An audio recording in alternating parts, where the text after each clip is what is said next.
Welcome to Let Me Fix This. Enjoy the video. Start by prepping your pastry and chocolate.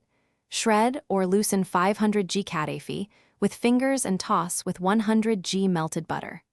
Reserve 1/3 of kadafi for topping and press the rest into a 20x 30 cm pan so it forms an even base. Press firmly to compact.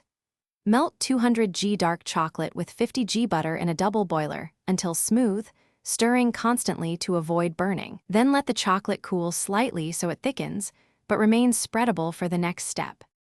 Assemble the chocolate kunafa by spreading the melted chocolate over kadafi base while it is still slightly warm so it adheres. Spread the chocolate evenly and spread or sprinkle 100 g chopped pistachios if using to add texture and flavor.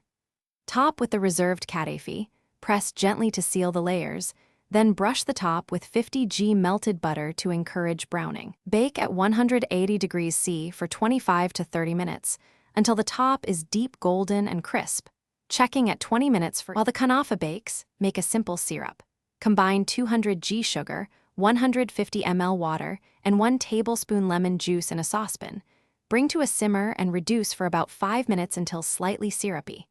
Remove the kunafa from the oven and pour the warm syrup over the hot pastry immediately so it absorbs evenly.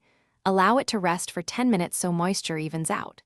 Serve warm, slice into squares, and garnish with extra pistachios or a dusting of cocoa for contrast and presentation.